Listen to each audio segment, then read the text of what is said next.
So welcome to all of you. I hope that you all had a great summer break and a good start into the new semester, if it already started for you.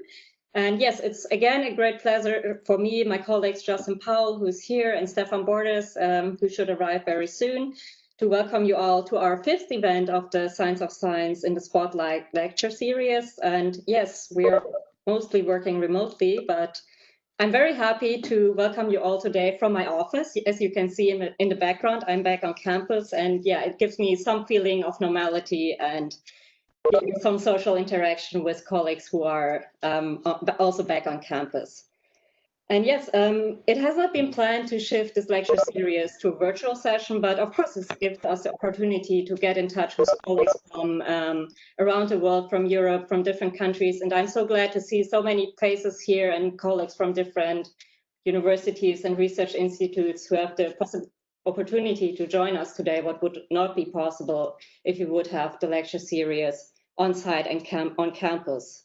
So, but before I talk too long, please let me introduce our speaker of today. And I'm very happy to have Cassidy Sugimoto here today. And she is currently professor of informatics in the School of Informatics, Computing and Engineering at the Indiana University of Bloomington from the US. And between 2012 and 2015, she was visiting professor of information science at the University of Wolverhampton in the UK. And she holds a PhD in Information and Library Sciences, a Master of Science in Library Science, a Bachelor of Music in Music Performance, all from the University of North Carolina in Chapel Hill. And Professor Sugimoto's research focuses on science policy, scholarly communication, and scientometrics. She examines the ways in which knowledge is produced, disseminated, and rewarded. And her research areas include computing, culture and society, data science, and science of science. So it's a perfect fit to our lecture series. She's currently serving a rotation with the National Science Foundation as the program director of the Science of Science and Innovation Policy Program. And in 2018, together with her colleague Vincent Lariviere, whom we will have here as our last lecturer of this round, end of October, she published an introduction into the field of scientometrics called Measuring Research, What Everyone Needs to Know. She has also published several other books and numerous research articles in different leading journals in the field, including Nature, The Lancet, PLOS ONE, Social Studies of Science, and Scientometrics. She regularly presents across the globe, and her work is regularly covered by major press outlets, including The Economist, The New York Times, and The Guardian. And she has been presented at numerous conferences and has received research funding from the National Science Foundation, from the Institute for Museum and Library Services, and the Sloan Foundation, among others. Cassidy is actively involved, of course, also in teaching and service, and has been rewarded in these areas. And today she will talk about a science of science approach to examine gender disparities in science. And she will discuss how gender imbalances persist in research output, as well as policy implications of this evidence. And now I want to give the floor to Cassidy and to your presentation. And I'm also looking forward to the discussion after your talk. Thank you so much, Jennifer. It's a delight to be here. I mean, I would be much more delighted to actually be there in Luxembourg. But I'm hoping that we'll have a chance to collaborate in the future, and this will just be the first time for us to interact. So let me share this. Can everyone see my slides? Yes. Good, excellent. Let's see if we can get them into presentation mode. So as Jennifer said, I'm going to talk a little bit about gender disparities in science. And this is largely within my general area where I seek to answer 3 different questions, and then sort of a 4th question that is always posed after we answer this. And the first one is, who has a voice in science? That is, who gets to ask scientific questions? Who gets to make science? Who gets to talk about science and disseminate science? And when you're doing science, who gets to do that scientific labor? Who gets to work in science, and what are the ways in which they work when they are in the lab? And then when they do that work, how are they rewarded for it? And are they rewarded equitably? And does that change across populations? And those 3 are mainly the empirical questions that I seek to answer. But then what always comes up at the end of these things is, so does it matter? Does it matter who's doing science? Does it matter how scientific labor is conducted or how people are rewarded? Who cares about this? And so that's always a question that I try to address both in my research and in my talks. And I think it's a particularly important one when we're thinking about science of science as a tool, to understand a tool for what? Does it make science better? Are the questions that we're asking improving the scientific work? Are they improving society? Are they leading to innovations or economic security? And I think unless we're answering those questions, we're not doing good science of science. So not letting me advance my slides. Let's see. There we go. All right, figured out WebEx. First goal of today.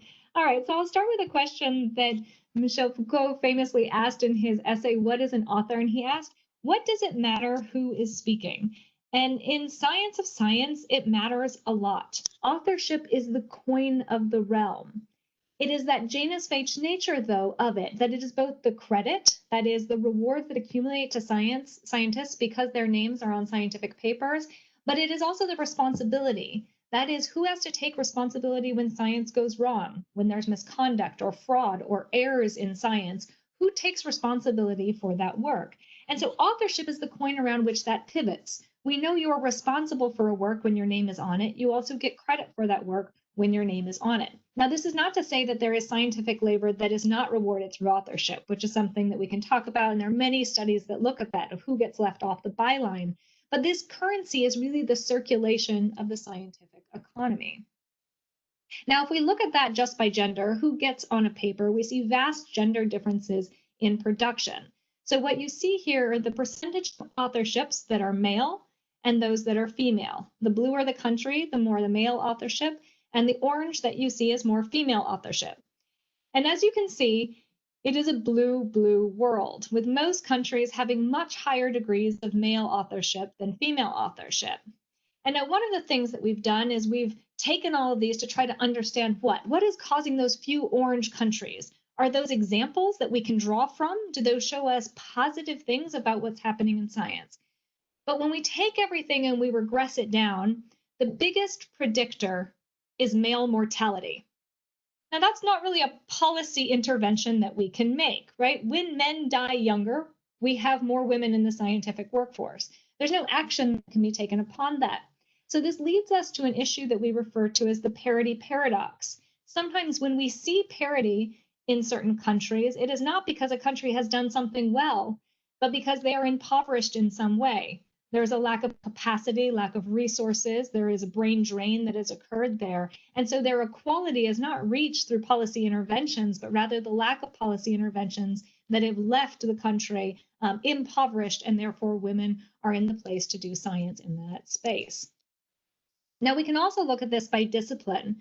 So using the same metric of male to female authorships, we've overlaid that across the map of science. And as you would expect, you see a lot more men in math and physics and in earth sciences, and then it gets a little less male dominated as you go to biology or infectious diseases, more of the health sciences, but then it becomes male dominated again around the humanities. The only disciplines where we have more females than males are in nursing, education, social work, librarianship. And those disciplines, not unlike the countries that we saw before, are largely impoverished. That is, their salaries are lower. They have lower sort of reputation in the academic cycle and less capital accrued to them. So again, we see an evidence of this parity paradox playing out both by discipline and by country. And we can also look at how science is done vis-a-vis men and women. And what we look at here is the proportion of male and female authorships that are conducted within national collaborations and within international collaborations. Now, of course, we know that the smaller countries, such as Switzerland or the Philippines or Austria, are more likely to have more international collaboration. That's a size dependency. Larger countries like China and the United States that have more institutions with them are going to have more national collaboration. But what's fascinating to me is that invariant of size, we see a skew where you have pink on one side and blue on the other. That is that invariant of country, women collaborate more domestically, whereas men are collaborating more internationally. Now, that difference in network is going to have implications for the reward system of science, as we'll see later. Now, we see similar kinds of trends when we look at mobility. So if we take mobility to be their publications and whether they have a change of affiliation on the publication or not, we can start to see them traveling. What we define as travelers are those people that have one home country. They start out publishing in the United States and they keep publishing in the United States, but they start to add on other institutions. Maybe they add on Leiden University in the Netherlands or Stellenbosch in South Africa. Now, they haven't moved. They haven't shown an element of actual migration, but they've shown that they have traveled. They've picked up visiting professorships. They've engaged in sort of more formal relationships with institutions in other countries. Now, across the board, in every discipline, men are more likely to be travelers than women. That is, they're gaining those visiting professorships and collaboration opportunities outside their home countries, which again has implications for both their ability to conduct research and the reward system of science. On the other side, we see migrants and those who create cuts with their institution. They may begin publishing in the United States, and then they move to China and no longer publish with the United States. Those would be a case of a migration, where they've cut ties with their origin institution, and they've moved to a new country. And in those cases as well, it's much more likely for a man to migrate than for a woman. Now, as I said before, this has huge implications for the reward system of science. If we look across it by the citedness across all countries, the worst possible thing is to be a woman and write alone. Female single-authored papers are on average cited at lower rates than male single-authored papers. Now, if we move into the next thing, we know that collaborative authored papers are cited more than single-authored papers. But in each case, males in first or last, that is dominant authorship positions, are cited at lower rates than men in first or last positions. Now, we also know that international collaborations are cited more than national collaborations. And again, we see the same things play out by gender. So we see a compound disadvantage here. Women's networks tend to be more domestically isolated rather than nationally, and those works get cited less, and women's work gets cited less overall. Now, you may say, well, that's because women are just not putting their work in the right venues. If only they were publishing in Science and Nature and PNAS, they would have citations at equal rates to men, right? They just need a place in higher venues. So one of the things that we've done is taken their citations that men receive relative to women, and then the impact factor of the journals in which they publish as sort of an indicator of the selective mechanism. If we think that there's some underlying quality differential, then women's papers shouldn't be getting into the same venues as men. But in many disciplines, earth and space science, biology, engineering, social sciences, women are actually getting into journals of higher impact factors than their male co-authors, yet even in those disciplines, they're still cited at lower rates. And we see that particularly for first authors or more junior authors relative to our last authors. Now you may say, but averages are a terrible thing to use in Scientometrics because they're wildly skewed. So if we take this into deciles and we look at the lowest decile of impact factor, you see very little difference in who's getting in between men and women. But as you move along, that gap widens and widens and widens, where we have men much more likely to get into these, or men's citations to be much higher in the same impact factor. Sorry, I said that a bit wrong. I had my picture over the ARC. So these are the citations they receive in those same journals of impact factor. So in the highest impact factor, when women are publishing in Science and Nature and PNAS, their work is still cited at a lower degree, even though they're in the same venues.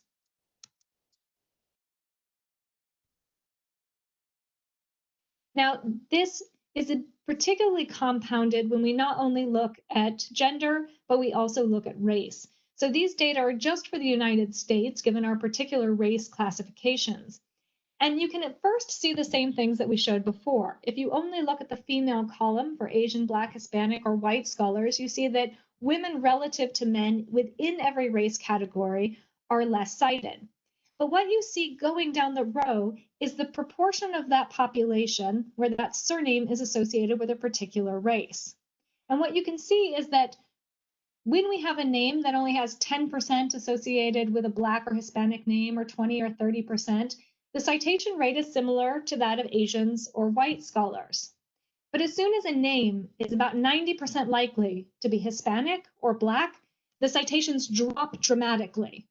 So we see no real difference until then. As soon as someone is known, really the perception of them as a Black or Hispanic scholar becomes wildly apparent, then the citations rate drop. And they drop much sooner for Black and Hispanic women. What we see is very little difference for Asian men and women. And one hypothesis is that particularly for Western authors, distinguishing between a male and a female name when looking at Asian names is very difficult. So the ambiguity that we may see there may actually be an ambiguity of the perception itself. Now, the problem with all of this and using bibliometrics is that while it shows those authorships, those manifestations of scientific labor, it really doesn't capture all that happens within labor. And so we've sought to find other places where we could see this labor happening. And one of the places we've gone to look at this are contributorship profiles. So places like the Public Library of Science capture not only the authorship profiles, but they also said, what did you do to warrant your authorship? Not just who is an author on this paper, but why are you an author? What was the type of labor that you performed in order to have this authorship? Now, as you can see on this, they used to be very idiosyncratic. So at the beginning of PLOS, you would basically just write in whatever you did. Conceived and designed the experiments, performed the experiments, analyzed the data. And so all of these idiosyncratic things would come across. And when we looked at them, you'd see something like this. We could generally bin them into 5 categories.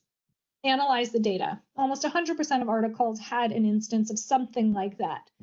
Conceived and designed the experiments, about 100%. About 75% of these had a contribution of tools or reagents or materials, keeping in mind that most PLOS journals at the time were around the biomedical sphere. Performing experiments, writing the paper. Nearly every paper is written.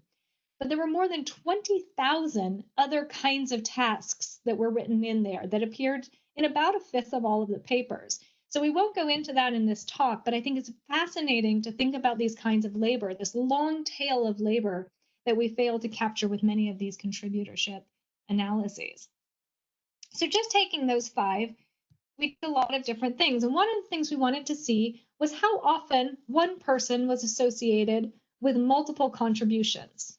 Were they just doing 1 contribution, 2 or 3? And when they were only doing 1, what were they most likely to be doing? So in that case, if you were just going to do one thing, the thing you were probably going to do is performing the experimentation, right? As you were going to do, if you were going to do 4 or 5, what were you more likely to do, right? And so what we saw is that performing experimentation or contributing tools was more isolated. People then who were going to write the paper, analyze the data, were more likely to be associated with 3 or 4 different contribution types. And then we overlaid gender on top of all of that.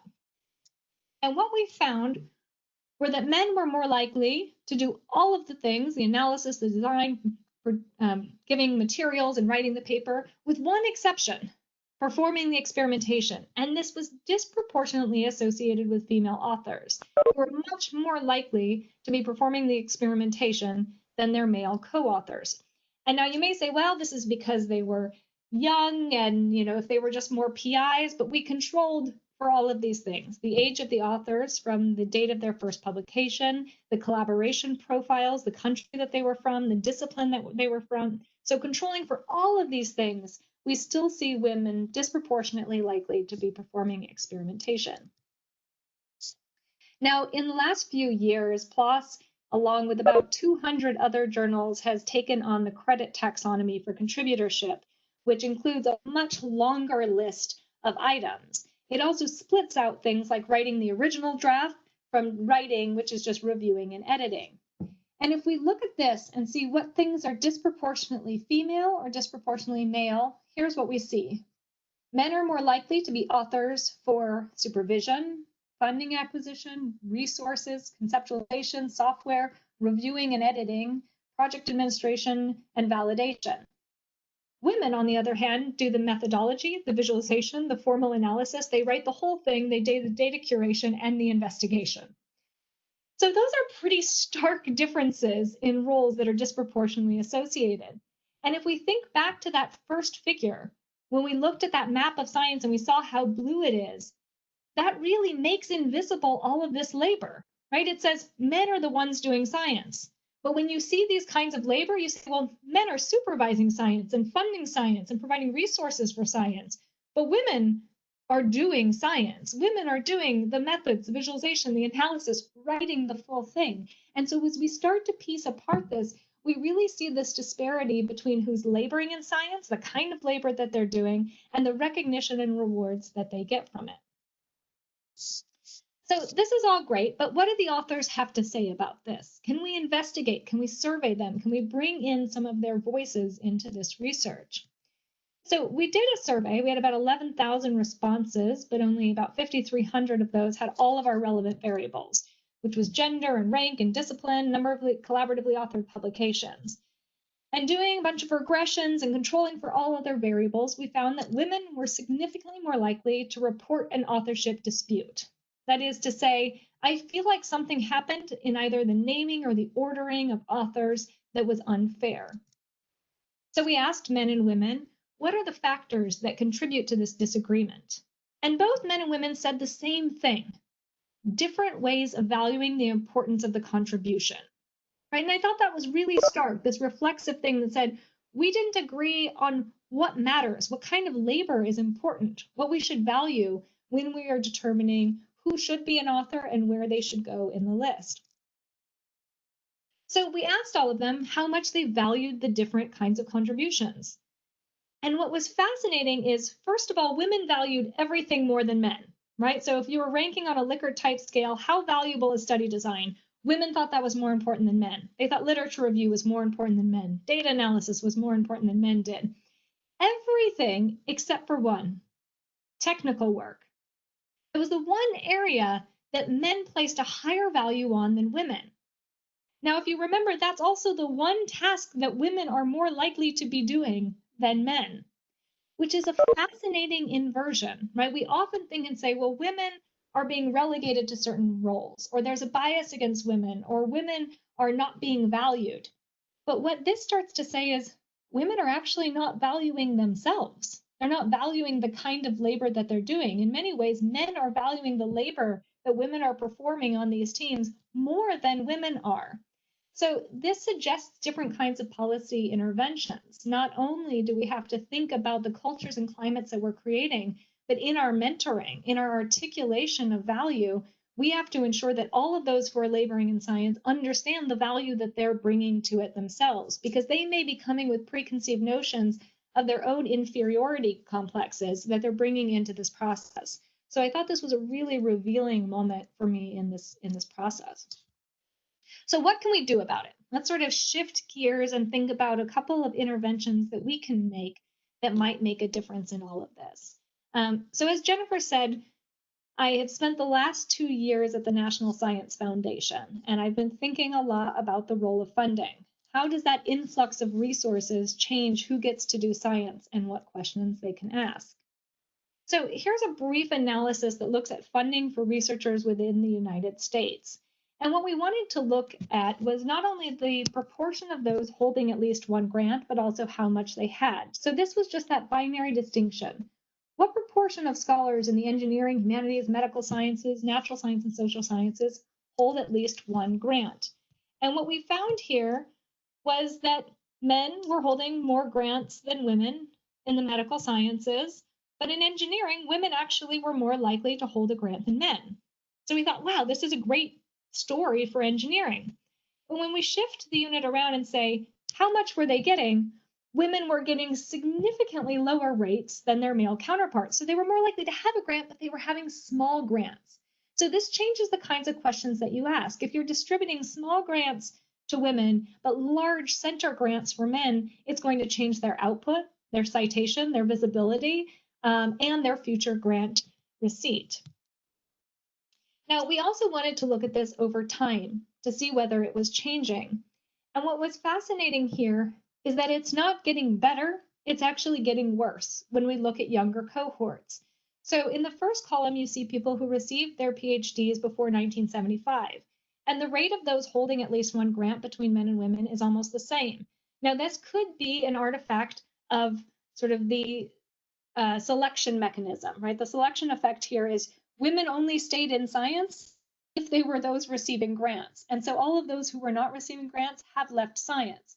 By those who in between 75 and 85, men have slightly higher degrees of holding grants, and then they get higher and higher, and they're actually highest in the most recent cohorts of graduates, suggesting that at the onset, at that initialization of a research career, when grant funding is so important, that's when we're seeing the greatest disparities. And it only evens out over time as those who don't receive resources trip from the scientific workforce. Now, there are disciplinary differences here.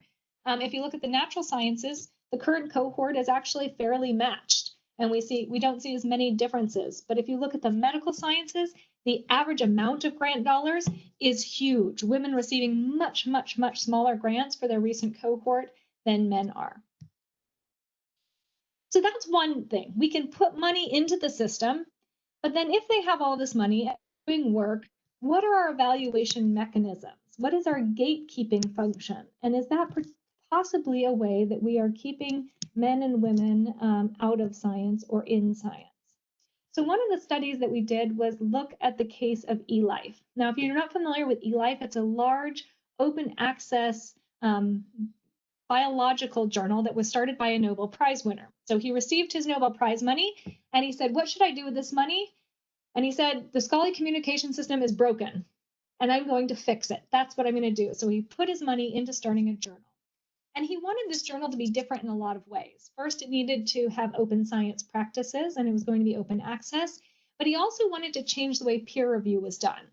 So instead of sending out my reports to 3 different people and then getting those reports back in and then making a decision as an editor, he wanted the reviewers to talk to each other and for their identities to be known to each other. So what he did was consultative peer review, where all 3 of the reviewers would be together on an online platform and they would provide their reports and then they would discuss with one another. So one might say, oh, I think the methods were underspecified. And the other one says, I disagree. This is actually how you do ethnomethodological work. And someone else could say, the stats are wrong. And someone else says, well, I disagree. I think the stats are actually good. And at the end, what the author gets if they move forward is a consensus report. They get one report that really is the consensus agreement of all 3 of the reviewers, rather than these independent and potentially conflicting reports. And so what this process does is it moves things quicker. The author gets one set of recommendations to fix. They're not navigating between sort of, I do this on one hand and do this other thing on the other hand. And they get a very precise list of recommendations that they get. Now, this is still a very selective journal. So in the first case, they have something that they call just encourage or discourage. And that's essentially their editorial gatekeeping role. So they say, should you submit a full piece or not? And about 75% get rejected at that stage. They're not even invited to go through this consultative peer review process. And then of those that are chosen to go through the process, about 50% of those end up getting accepted later on through the thing. Now, when we look at this and the relationship between male and female, we see some stark differences. So first of all, it's at the point of submission. So only about 25% of the submissions that are coming in from our corresponding authors, about 30% of those from our first, 25% from last, are from women. Now, that is grossly under what we would expect given the rate at which women graduate in the biological sciences. So one problem that they're having is just recruiting female authors to submit to the journal. But then there are differences at each stage. Men are significantly encouraged to submit more than women. And you remember that huge distinction, right? 75% are getting rejected. And then they are also accepted at higher rates. Now you may say and look, well, it's 13.6% between 15.4%. Does that really make a difference? But that has compound disadvantage over time. If you are less likely to get accepted, you're less likely to be in that submission pool again. You're going to use that as a rejection mechanism. The best predictor of your second publication is your first publication. Your best predictor of a grant is having a previous grant and previous publications. And so that cumulative advantage begins to snowball. So that 2% difference here can become huge over time as we snowball through all of the cumulative effects of these acceptance processes. So we wanted to look inside the system and try to understand what was happening. So one of the things that we looked at, of course, was whether the difference was biggest between your corresponding, your first, and your last. And we saw relatively little difference between the first, which means that for our junior scholars, this isn't as much of an issue. But it's really something associated with our last and our corresponding authors. Those are the authors whose identity is more well known to the community. So then we looked for each of those, how they were represented across the thing. Do they look like the gatekeepers? Do gatekeepers look like the authors? Is peer review really peer review if you're not being reviewed by your peers? And what we find is the gatekeepers look a whole lot like the last authors, but not so much like our first or corresponding. They were much more male than our first authors. And similarly, by country, they were much more North American and European than our author pool coming in, which shows we have a difference between who we're asking to do gatekeeping and the authors who are submitting their work. Now, this starts to have differences in outcome when we look at the composition. So if we looked at that editorial team, all of the reviewers and the editors, in the cases where there were all male reviewers, men were significantly more likely to have their paper accepted than women. Now, if we did the inverse and we said, what if you had all female reviewers? Well, you can see that it flips almost identically. The rates of female acceptance are almost the same as the rates of male acceptance for all male reviewers. Now, it's not statistically significant, and why? Well, because there are only 21 cases in which you would have a female last author and all female reviewers. So it's very small, but you see if you increase the numbers, those would equally have the same thing. Now, neither are good. Women getting accepted more than men is not the goal here, right? The goal is that we see no difference by gender in the outcomes. And where we begin to see that is in our mixed gender reviews. So when we began to have those spaces in this consultative process where you had men and women on the gatekeeping team, we stopped seeing these gender differences. And the same was true at the level of country. When you had an author from North America, North Americans were much more likely to get accepted. When you had an author from the editor from China, Chinese authors were much more likely to be accepted. And when you mix the teams, you are much more likely to see less bias in terms of that country and gender homophily. Now, if we control for everything, what do we see here? What are the reasons someone gets accepted in eLife? Well, just getting encouraged, just getting through that door before your work is even reviewed, the best thing is to be from a top institution and be male. And then everything else was a negative predictor of acceptance. And once you get through the door, our significant variables were top institution, being male, and having all your reviewers be male as well. And so that interaction between those spaces demonstrates that there is not equity in peer review, that there is something systemically happening here that is disadvantaging certain populations from getting through the door, both on country lines and on gender lines. Now, I'll sort of end with one last dimension here, which is not something that we can really think about in terms of scientific resources. This is not about producing money and putting it into the system or changing how we do peer review, but understanding the effects that happen in the sociocultural context. So one of those that we'll look at is the effect of parenting. So we did a massive survey a couple of years ago. We chose about 1.5 million authors, and we got about 17,000 respondents. And we took all of those respondents that we had gathered from Web of Science, and we linked them to their disambiguated profiles in Web of Science. And at the end, we had about 10,000 respondents with at least one publication with a disambiguated profile. And between those, we had slightly more men than we would have expected, and slightly more women than there are in the population. But on disciplinary lines, it was about the same. So we had fairly equal rates of both men and women. And what we did is we asked all of them, their first question was whether they were a parent or not. So about 10,000 parents, about 5,000 of each male and female parents. And we tried to class them in a few different things. Are you a lead parent?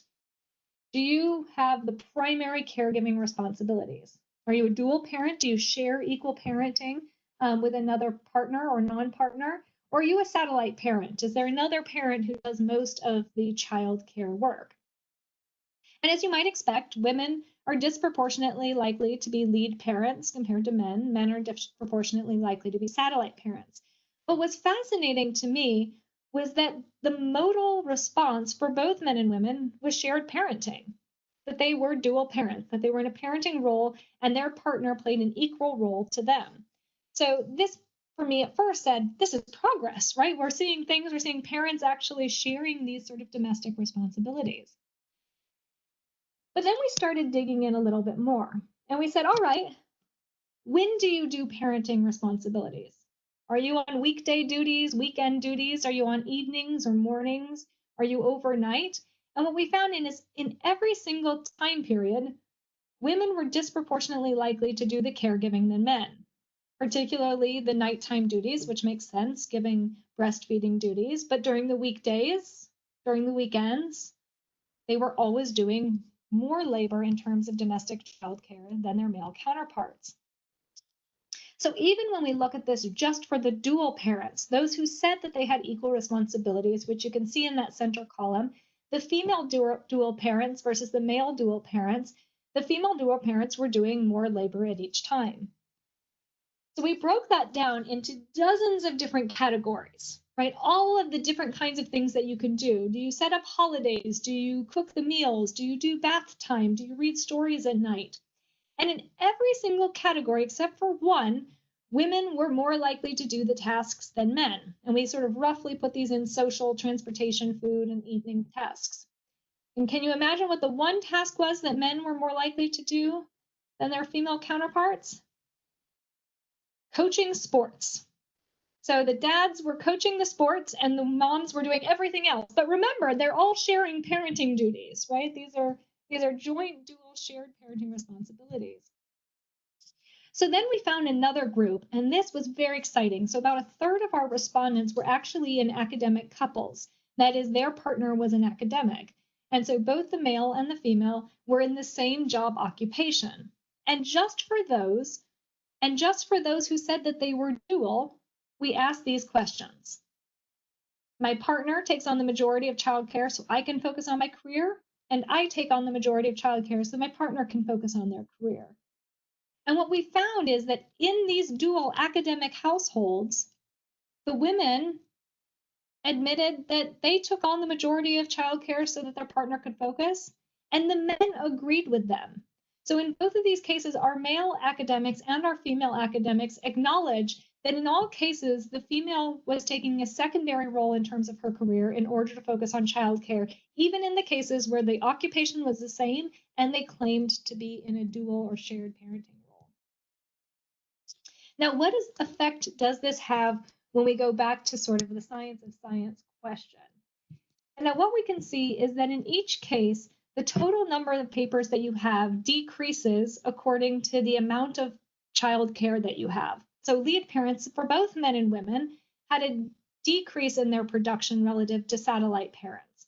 And dual parents also took a role. But as you can see, that dual parent role took a much stronger cut for women than for men. And my hypothesis, given our data, is that it's because the conception of dual parenting isn't actually equal for both men and women. Even when they state that they have shared parenting, women are still doing a disproportionate amount of labor. And so what we're seeing here is not, in some ways, a gendered effect. It is a parenting effect, that there is a penalty from every hour you spend with your child. It's going to decrease your productivity, right? Time is finite, and that's what we're seeing here. But the truth of the matter is that women are disproportionately spending that time. They're engaged in that labor at higher rates, therefore they're paying a higher penalty for parenting. So it is not a gendered effect as much as it is a parenting effect that's mediated by gender. Now, we can also look at leave and how this has an effect, because so often whenever we see some inequality in the academic world, people say, okay, great, let's extend leaves. Let's women stay out of academe longer. That's the kindest thing that we can do. But that has a huge effect. So both for men and women, the longer that their leave goes on, that decreases their productivity. Again, not a gendered effect, but a leave effect. When you're away from the lab, your productivity decreases. But women are much more likely to take leave than men, and they're much more likely to have longer leaves than men. And so that penalty, again, is going to hit them longer. And the last thing that I'll say about parenting is predictors of impact. Now, if we look at their entire profiles, their publication histories and their profiles, and we look at their gendered space within parenting, we find that these are the things that raise your impact. Being male, taking a short parental leave, have your partner coordinate play dates, don't be religious or celebrate holidays at all, and travel as much as possible. Be away from the children. Things that are bad for your impact. Don't have more than 2 kids. Don't take a long parental leave. Don't be a primary or lead caregiver. Don't do extracurriculars. And frankly, any variable that was associated with having very young children, drop off at nursery school, feeding, putting kids to bed, and bedtime stories, was just a killer for your impact. Now, of course, I don't believe that this is causal, that having the kids causes lower impact, but this is really a story about visibility, right? When you are traveling, when you're spending more time in the lab, when you're more productive, when you're more visible to the academic community, your citations go up. All of these things about parenting, particularly with young children or many children, makes you more invisible. When you take a longer leave, more leaves, when you are more engaged physically hands-on with nursery-age children, you are not at the conferences, you're not at the talks, you're not on Twitter, you're not doing a Zoom talk, you're not otherwise making yourself visible to the academic community, and as a result, your citations go down. So I think this is really important when we think about ways that we're trying to mediate gender inequalities in science. Sometimes we're so quick to say, let's give women more time away. Let's not have women come to the conference. Let's move them aside. But that enhances their invisibility rather than creating opportunities for them to be visible with their parenting duties and caregiving responsibilities that they have. So this is all very, very, very related to the pandemic. So we were studying this work and looking and thinking about parenting when the pandemic hit. And en masse, children came home. All those school-age children who were sitting at school all day while their parents were being productive, they suddenly came into the home. Now, both men and women were in the home. Male and female academics were in the home with their children. But that parenting responsibility, that labor, fell disproportionately upon women. And we can see the effect of that by looking at preprints and registered reports. So this is a study we did right after the pandemic hit the United States and North America. And we took about 300,000 preprints and reports that represented about 1.3 million authors. And we looked in the decline in first authors, those younger authors, those junior authors. And we found that while it was fairly stable in archive, which is only around 15%, which in and of itself is a problem, we saw a precipitous decline in med-archive in the number of female first authors between January and April 2020. Now, we also saw a decline in last authors, but then it bumped back. So we had a quick drop in April, and then sort of a bump back. Those were our more senior authors who are less likely to have children at home, less likely to have parenting responsibilities. Now, we've created a real-time tracking app. So if you want to go look at that, you can find it. It's a shiny app. And for all of those platforms that we saw, we've been monitoring this over time and continually. So you can draw down and plot it by week, by month, and see what's happening. And if we look at just some later trends going into June here, we actually see that in some fields, we're starting to receive lower drops that are hitting now, such as NBER for our last and first authors. Now that's pretty striking given that economics has sort of a longer lag time that we would see, that these projects might have taken longer to generate, longer to start up. So while that hit sort of the biomedical sciences earlier on, we're now seeing it hit the economic sciences now. What I would anticipate is that if you look at things like anthropology or ethnography, things that require field work or a dedicated time, the effects might not be visible from the past few months, but in a year from now, we may see those effects. So these are effects that are not just acute things, but are going to have systemic disparities across the timeline as a result of this pandemic. The other thing that we see here is a difference in who's actually doing research on COVID, which is the best example to see who's actually able to ask questions right now as we moved into this environment. And so right in that time, what we saw across all of the different platforms is that men were much more likely to be doing the COVID-related research than not. Now you may say, well, but does that matter, right? Back to that initial question, who cares who's doing research on COVID? As long as the research is being done, that's all that matters. And as I will argue in this next section is that it really matters a lot. So what we look at here is, does it matter who's doing the science? Does it change what questions are asked, or the way that they're asked, or the answers that we can get? And one of the studies that we decided to do was to look at the percentage of studies which examine male or female populations in the biomedical sciences, using PubMed as our data set. So with the mesh headings, we could see, when do you have a male or a female population? Now for biomedical science, we're talking at the cellular level, right? And for many of those, as you can see, about 70% of them don't report sex at all. And what's fairly shocking is that many labs do not even know the sex of the cell line that they are using. They got that cell line, they move it in, they don't know the sex. But this has huge effects. 8 out of 10 drugs withdrawn from the market are withdrawn because they have adverse effects for women. Because when they are tested on male cells, they don't understand the different reactions that may have in the female body. We know that female cells, for example, have different absorption of lipids. The way they absorb fat is different. The way they respond to stress is different, right? All of these different things at the cellular level are going to have differences, but most biomedical research doesn't take sex into account at all. Now, for clinical medicine and for public health, we're seeing huge increases in studying both sexes and reporting sex. And a large part of that is from policy initiatives such as the National Institutes for Health, which requires that all proposals that are funded from the NIH report sex and include both sexes unless they have an extreme justification for why they wouldn't. Now, of course, there are some studies where you wouldn't need it, right? Obstetrics and gynecology studies women more often than men. That makes sense. Urology studies men more than women, also makes sense. But why do we see such massive differences in addictive diseases or allergy or physiology or virology, right? And as we start to see these, we see that we tend to favor certain sexes in certain areas of studies. And that will have adverse effects moving on in what we know about women in terms of, for example, pharmacy. So what we did is we took those, what they're studying, and then who's studying it. And what we found is that women as first authors and last authors were significantly more likely to take sex into account and to study both sexes. And when you had a woman as both first and last author, you were most likely in the position to take sex into account and to study women.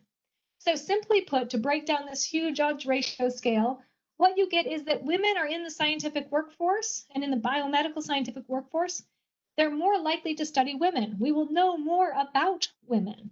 And given that women make up 50% of the population and 100% of the birthing population, it's probably important that we know about women's health.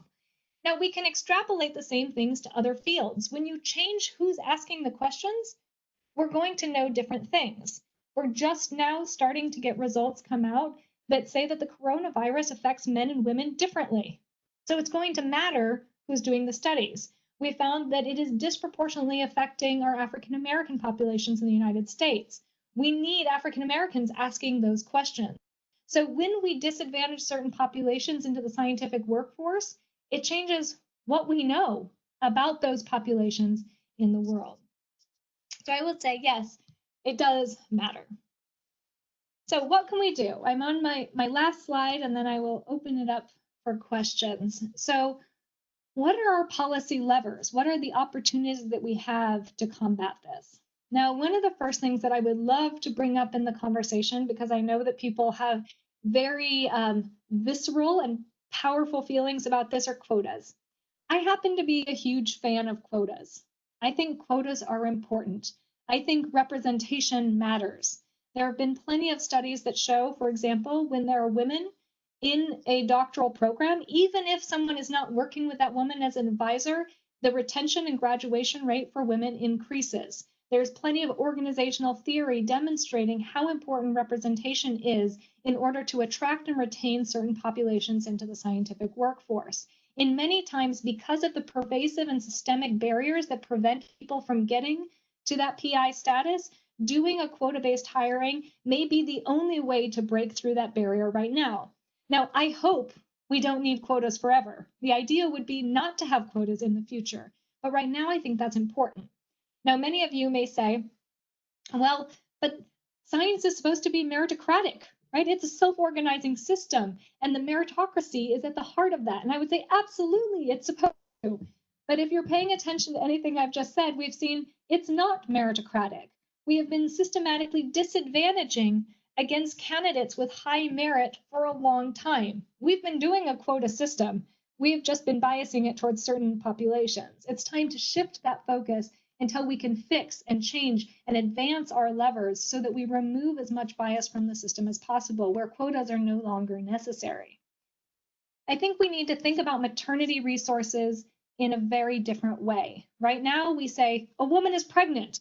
Let's remove her from science. Let's give her all the resources she needs to stay away, and she can come back when she wants, come back in half time, have as long of a leave as she wants. But what that does is remove her from the scientific network, making her invisible, disadvantaging her perpetually in a way that will be very difficult for her to ever catch up. I would love to think about more novel ways of doing maternity. Could we say, great, during your maternity, we're going to give you a postdoc so that you can actually keep your lab going. The postdoc is going to come to your house and have team meetings with you while you're breastfeeding. We can have spaces where we allow science to happen in the presence of children rather than taking women with children and removing them from the scientific space.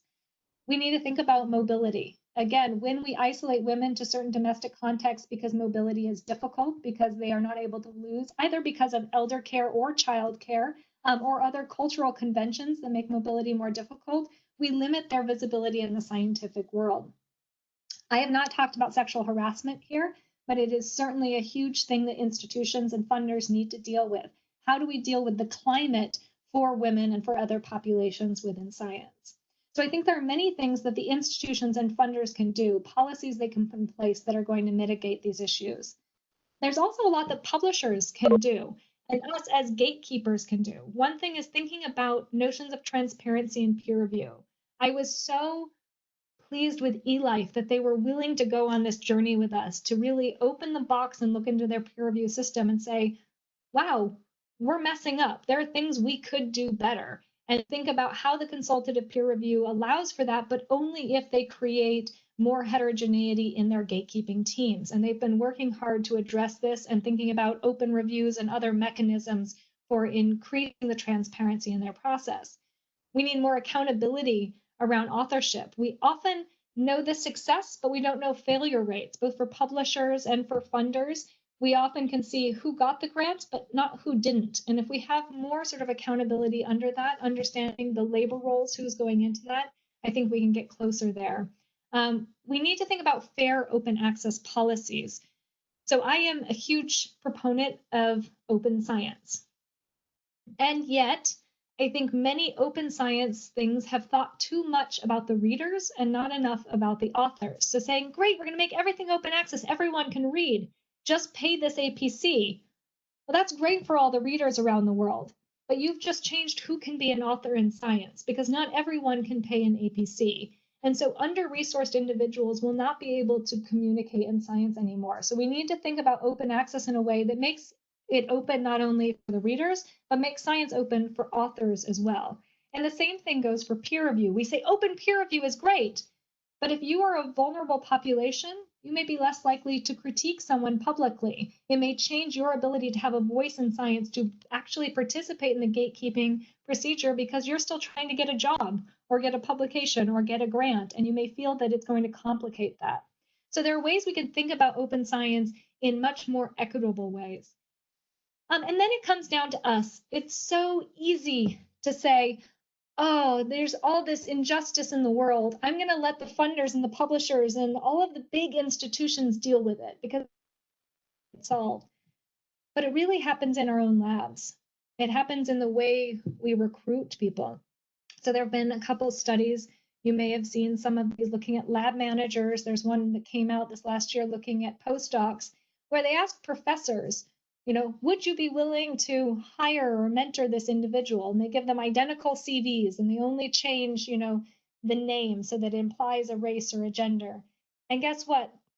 Male, female, black or white, we all have biases. And we choose not to recruit certain candidates for positions for postdocs on the basis of their sociodemographic characteristics, having nothing to do with their accomplishments as shown by these experiments. we don't mentor equally.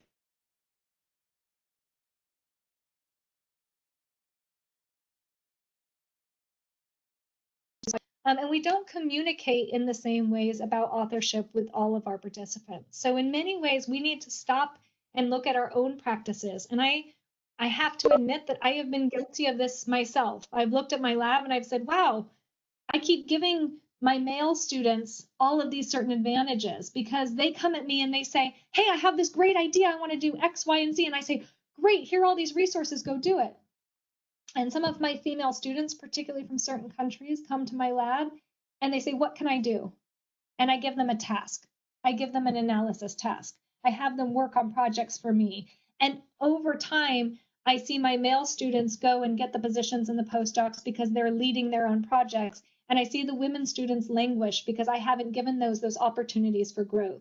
So all of us do this in our own ways. We're responding to the students are responding to us, and we have these cyclical ways in which we're reinforcing a lot of these roles and labor roles in science. So there's a lot of ways I think that we individually can change our practices to improve equity in our labs.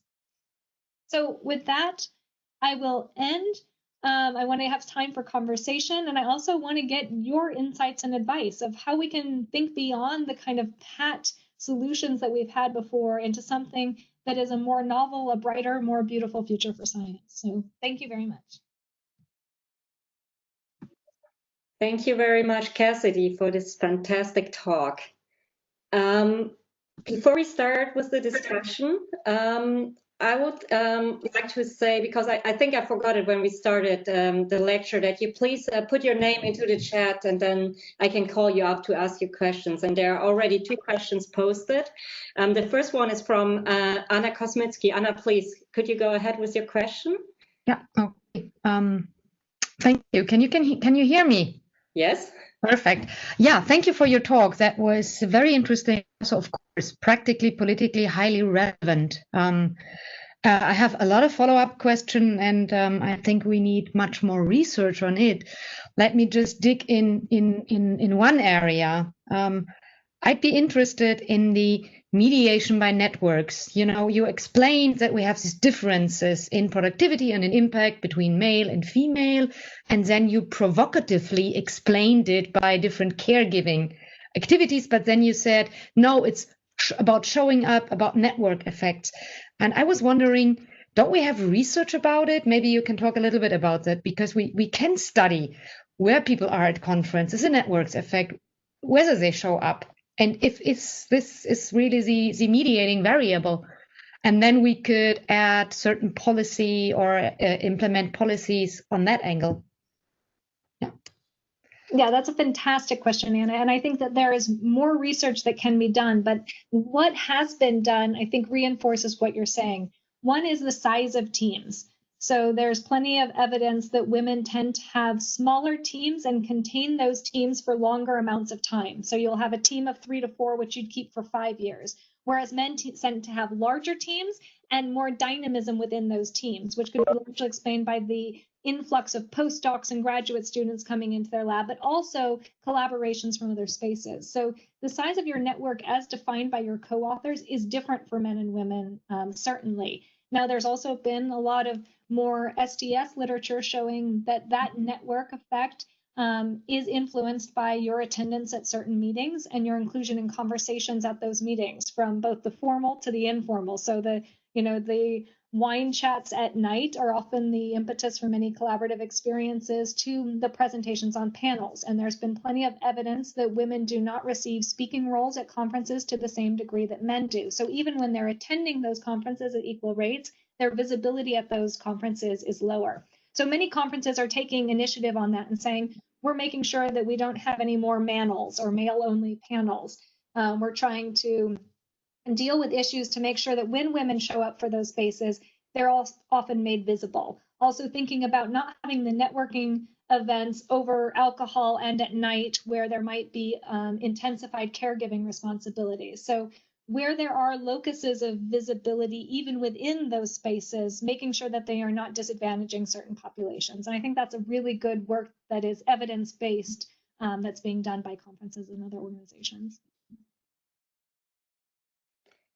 Okay, thank you, Anna. Thanks, Cassidy. There's the next question coming from Justin. Please go ahead.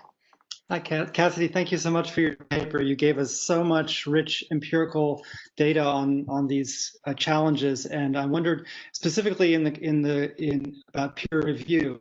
You mentioned bias in different forms of peer review, and also you discussed perceived race. Are there any guidelines also from the National Science Foundation, since you have a particular role there, that foundations are taking to encourage publishers and others to avoid first names, or to do some kind? How could we tweak the peer review system to be more fair and to reduce the bias?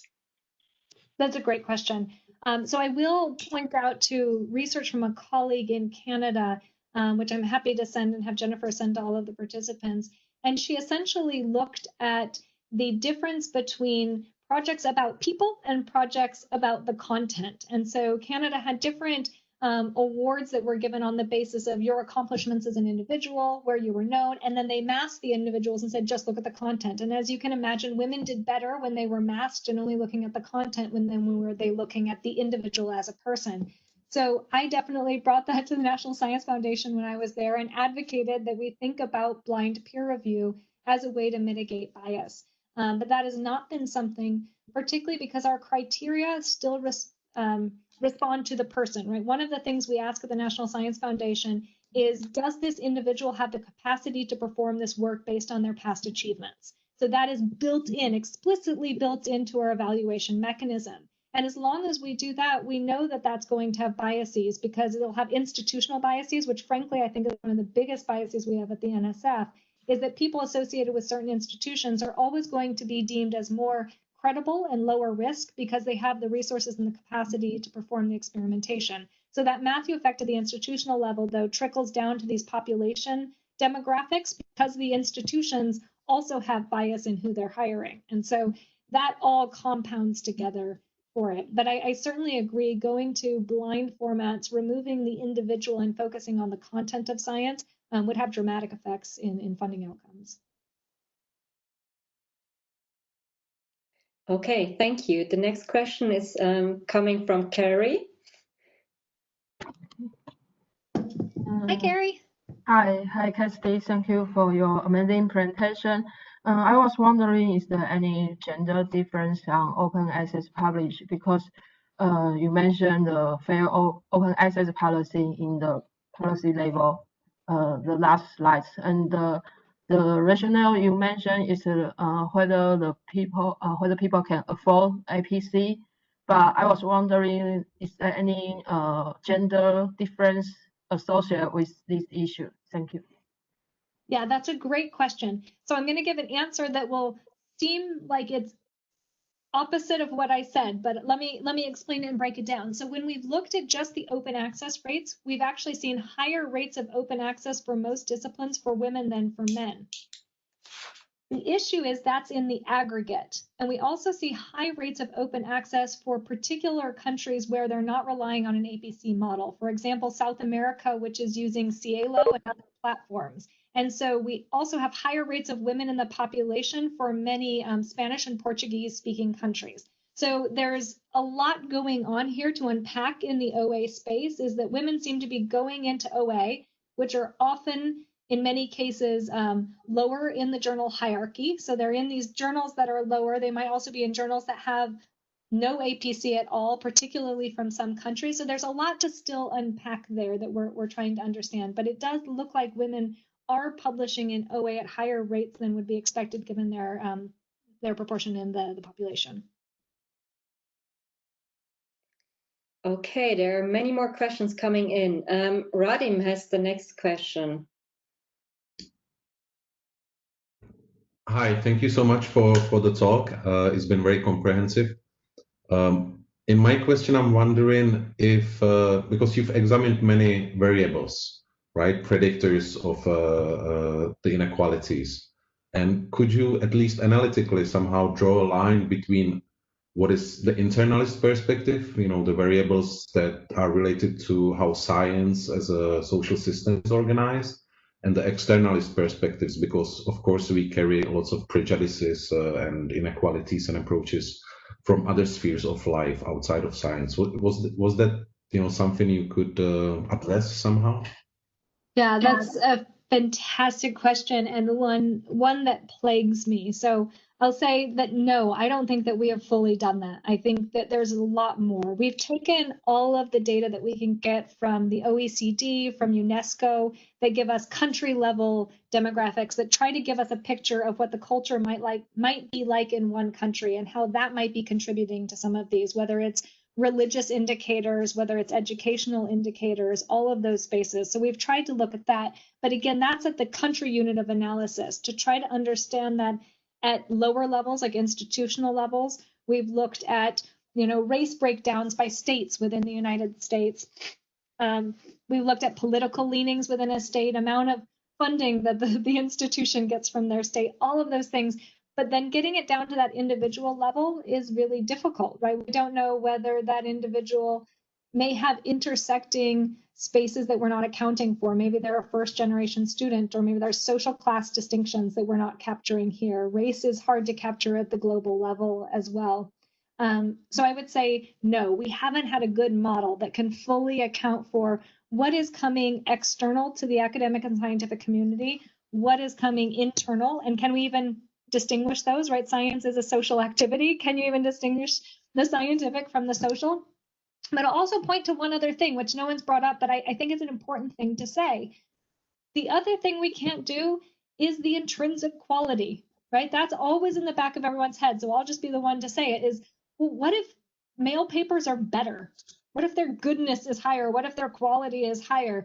But the problem is that all of our Scientometric and our science of science tools are really bad at measuring quality. We're pretty good at measuring scientific impact or the impact you're having on certain spaces, but understanding the inherent goodness of a certain article relative to another one is a really difficult thing to do. So there's the social and the individual, there's the institutional and the scientific, and then there's also this really hard nut to crack of intrinsic quality. Which I think is frankly the hardest one. And in all of our studies, we try to pull from each of those things, but they're always proxies and it's always incomplete. And so that's where we are. The honest truth of it, that's where we are. Okay, thank you. The next question is coming from Özgür. Hi. Hello. Can you? Yeah. Thank you for the talk. It was very informative for me and gave lots of food of thought for me. I am a PhD student in science and technology policy, and I wondered what are your recommendations for us to become more inclusive in our research studies in terms of disadvantaged groups, and also do you have any suggestions for future research ideas for us? Thanks. I have so many. You can come hang out with me. I have so many questions and not enough time to answer them. So I'll say two things. I mean, one is how can we be more inclusive in our own research practices? And I think one thing is we have to challenge all of our pre-existing assumptions, and we have to consider that socio-cultural context and the geopolitical context of the things that we're asking. I think Radim's point was really great. Sometimes we try to do science of science in a vacuum as if science is not situated firmly in society. And so I would say every scientist of science, whether you're doing embedding or modeling, you're using machine learning or artificial intelligence, you have to say, what are the assumptions upon which this is based? What is the database from which I'm drawing this? Are there biases inherent and built into the data I'm using or the questions that I'm asking? And if you can do that for every project, I think you're going a long way in making science a more inclusive place, of understanding how all of those biases are going to change what we know about the world. So I would say that's one thing. I think that there are a wealth of questions that can be asked. Again, back to Radim's thing of trying to find what are the other indicators in this space where we can build more comprehensive models to understand what's happening. Because science is a really messy practice, right? And society is really messy, and bringing those two things together and bridging them is difficult. So I think groups that have, not to sound sycophantic, but groups that have sociologists and computer scientists together are the best groups to do these kinds of things. So think about that space that you have and what you can do between them. But I would also just ask everybody to think about your own practices. Who do you bring on as a collaborator? How do you distinguish who gets to do what roles? How do you determine authorship? Are you sure that you're not building in any biases to your own practices as a scientist as well? So that would be my advice. Okay, thank you. We have a next question from one of our students. Laurent, you're next. Hello. First of all, thanks very much for the presentation. I found it very interesting and enlightening as well. I wanted to ask in particular about a comment you made about your students coming to you and asking for research help and so on. You mentioned that you were perhaps unconsciously giving favoritism to male students, but what I want to know is, why do you think that females aren't approaching you as much, and like what can we do about that? Absolutely. No, and what I also mentioned was this intersection between my female students being from particular countries. And so there are cultural ways in which we've trained men and women in our educational systems, and there are cultural ways certain educational systems are run. And the intersection of those, when I get students in my lab who are my female students from China, they are so willing to do any task that I give them. And they are ready and able to do that. And they respond to that, and I respond to them. And we get into this role playing of where I ask them to do tasks and they deliver it back to me. They have brilliant, fabulous, amazing, innovative ideas of papers on their own. And I'm not good at remembering to elicit that from them and give them ownership over their own projects. But my white male students from the US, they come charging in and they have their ideas and they're ready to do their project and they're going to go. That's been reinforced in their educational upbringing. They're ready to do that. They're combative, they're aggressive. I mean, I'm speaking of wild generalizations and you can critique me for that. But these are the kinds of experiences that I've had in my lab. So I have to be clear to say, I need to give tasks to this person and I need to elicit leadership from this person because their educational system has changed the way in which they're approaching the scientific experience. And I need to try to equalize that experience for them in my lab as much as possible. So that's, I think, one of the ways that this is coming. Okay, thank you. The next one on my list is Mavic.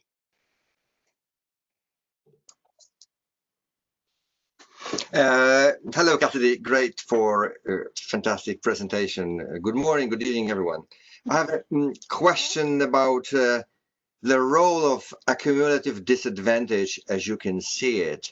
There are these small differences you mentioned, like 2 percentage points only by gender. And still, if those differences in any type of comparisons appear and reappear over time, they are actually huge. We have this grant gap, which you mentioned in terms of the number of grants or amounts of grants. We have this tenure gap, salary gap, all types of gaps distinguishing between males and females.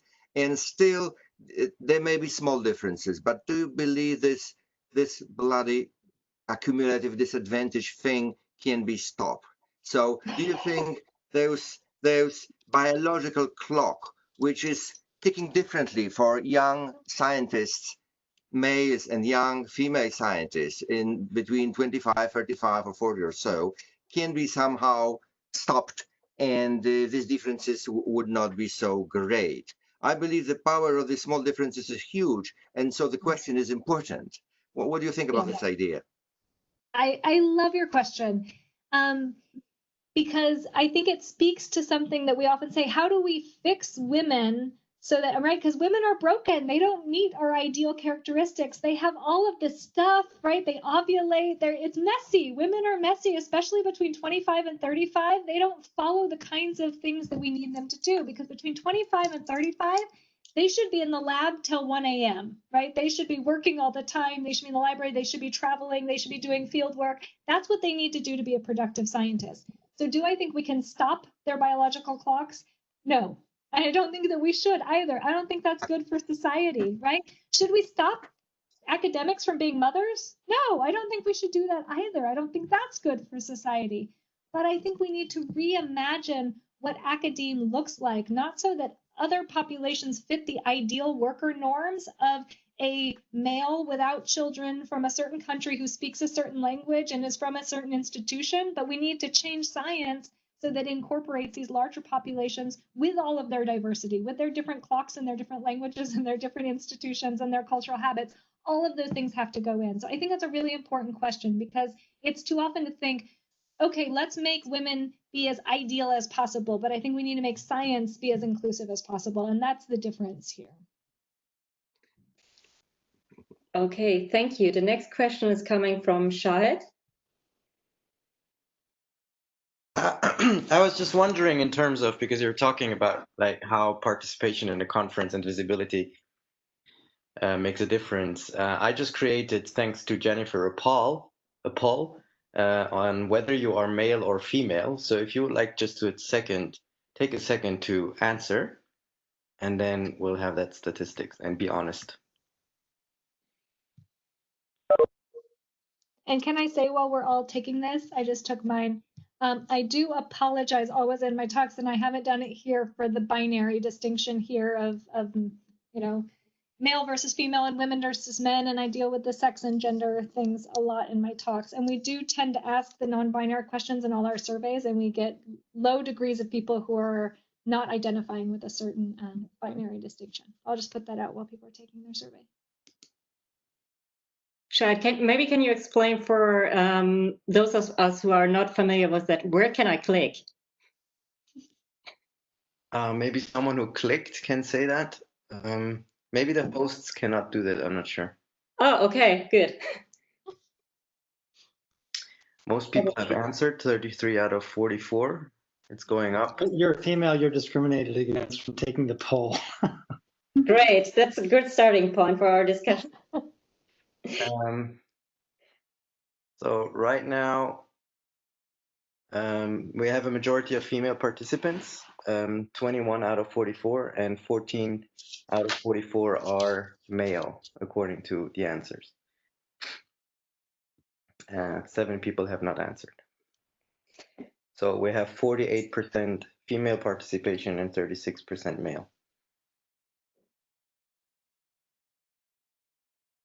Okay, thanks for the poll. I find that very interesting, because we could link that to what you have said in your talk, because you were also talking about conference participation and several issues women might face if they have little children to take care of, not being able to go to conferences. How do you think are the potentials of this kind of virtual settings for women in science to catch up and to bridge this gap we are facing, or you were presenting on?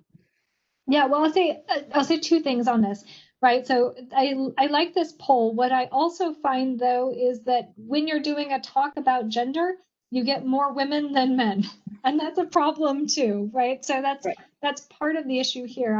I am now on a task force at my institution for gender equality. And I looked at the task force membership, and it was all women. And we were looking at the disproportionate disadvantages of COVID on our work.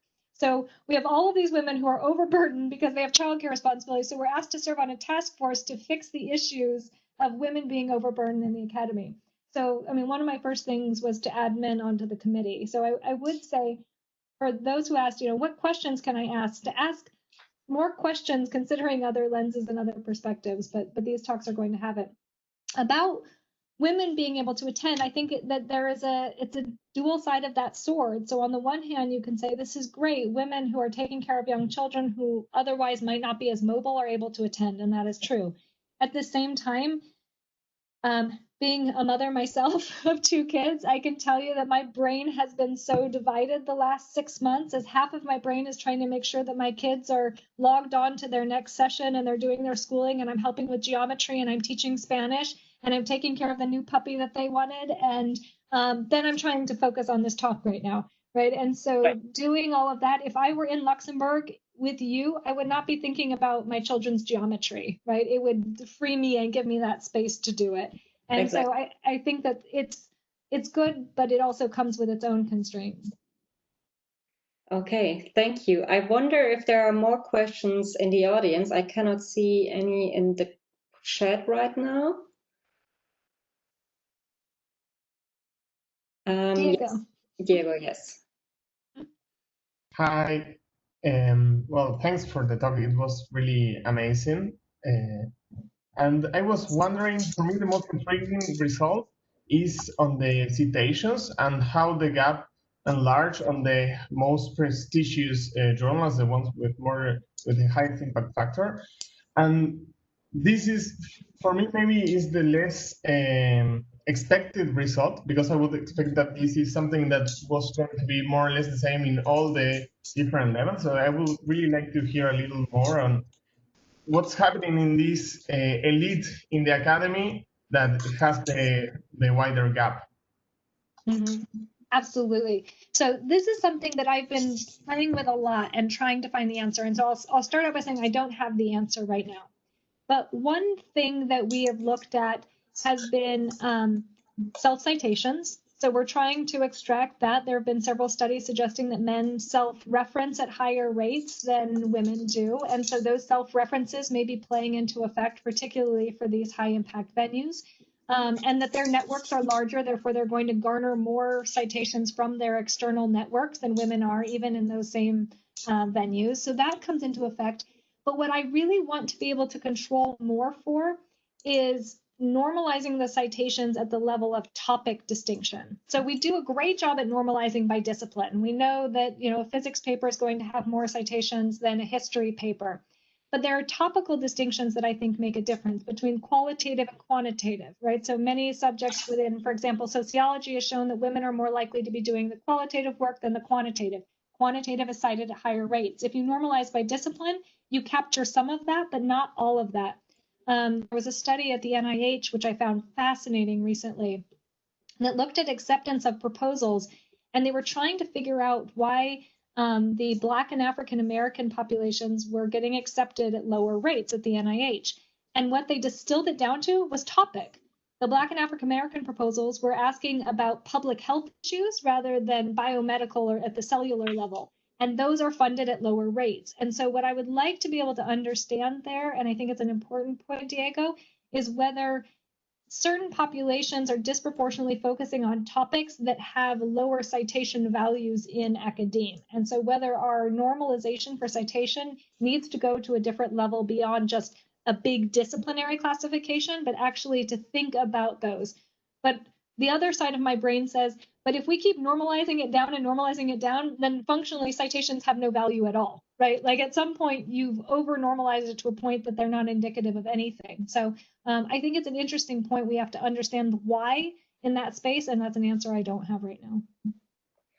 Okay, thanks. Maybe I can put myself on the list because I have a question related to your point when you were talking about who's doing the work and who's getting the rewards for it. And you said that women feel a kind of authorship dispute and that there are differences of valuing the contribution. And I wonder, especially for our younger researchers here in the discussion, do you have any recommendations for female researchers to fight for their rights, to be more self-confident in being an author, maybe being a first author, or in some disciplines having the importance of being the last author? What would you say?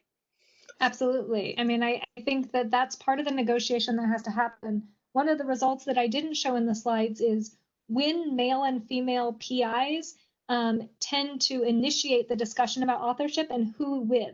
So female PIs tend to initiate authorship discussions at the beginning of the project and with the whole team. So at the point of design, you say, here's who's going to be an author and where they're going to be on the authorship list, and then the project goes on. Whereas male PIs are more likely to do it at the end of the project. Now, certain tasks have different primacy at the beginning and the end, right? Who did the visualization matters a lot more at the end than it does at the beginning. Who's gathering data matters at the beginning, but not at the end. And so I think we need to think about changing our authorship conversations and be able to talk about that throughout the lifespan of the project. What I find is that it's almost like, I mean, we talk about authorship as the coin of the realm, but it has the same kind of awkwardness as talking about money, right? People are always nervous and awkward of talking about money, and there's plenty of studies saying women are more uncomfortable with that. I encourage authorship conversations all the time, and I think women should say, hey, you just asked me to do this task. Is that going to change where I am as an author? How is that changing my authorship distribution? Is this other person also going to be an author? If we're inviting someone on, right, to talk about it openly and freely. Right now, we feel like it's a little taboo, and I think we need to get over that notion and be able to just have those conversations openly and freely in our teams. Thanks for being an advocate for that. And we have another question from Heidi, and maybe that's the last question, unfortunately of the day. Thank you, Jennifer. I'm quickly going to come in and say, yes, Cassidy, you've referred a few times to women maybe being gender socialized in a certain way, and men as well. And I think the COVID-19 research shows that very clearly, and your research as well. So my question is a difficult one. is moving beyond the bibliometrics and thinking about whether the problem lies at home and in our communities, and how women and men that work together in their homes negotiate spaces for work, negotiate power, which is really what gender is about. It's not about saying whether women produce more, men produce more. It's about the relationship between the male and the female. And that relationship is built during socialization in families, in communities, and it then has an effect when we eventually look at careers. And that's where I'll leave it. Thank you. Yeah, I just want to make one response, and I'm sorry for the noise here. One thing that I've always found fascinating looking at the history of women in science is how many institutional barriers we do put up for things that are social and cultural constructs. So, as many of you may know, at early women's colleges, you could not be a professor at a women's college if you were married. It was against the rule. You also couldn't be a professor at a college that was not a women's college if you were unmarried. And if you were married, you couldn't get paid, because then that would be different laws about how you were doing. So we have constructed all of these ways about hiring and recruiting and who can be a scientist based on your marital status, right? We reached into the home long ago. So many people say, well, we can't reach into that, but our parental leaves are reaching into the home as well. They're a way of us trying to reconstruct some of these and understanding how they work with it. So I do think that there's a lot that institutions can do to recognize what's happening in the home and rethink how we're constructing scientific organizations to be attentive to that, to challenge that, to incorporate these different abilities and these different roles. I would also say, you know, you talked about this construction of gender in these spaces, but we also construct gender in the academic space as well. And that's what we can change. We can change how we're playing with that space and how inclusive we are of all of those genders and how comfortable they feel within this space in exploring their scientific labor roles. So yes, I agree. We can't fix society, but I think we can study society, understand it, and ensure that science is the best of society. Thank you very much. I think that was a great final word. Thank you again for your great presentation. Thanks for all of you for being here. And yes, I just want to take the last minute to announce our next lecture that will be held by Vincent Larenvier. He's the professor of information science at the University of Montreal, and he will talk on the 27th of October. And this will be the last talk of this round of lectures. But I can promise you that we will continue this wonderful lecture series. And there, I saw one comment in the chat earlier, and there was the question if we continue with a hybrid or virtual mode. And we can promise you, I mean, I hope that we continue with on-site meetings somewhere and on-site lectures, but we will realize a virtual hybrid model where we also record the talks or give a live recording that you can watch on the YouTube channel. And we also have one of our future speakers here in the talk, and I can already also say that's Marek Quick. He's here with us, and he will join us for a talk somewhere soon. Thank you all, and I can only wish you a nice evening, and yeah, see you soon again. We keep you posted with our newsletter. Thank you, Cassidy.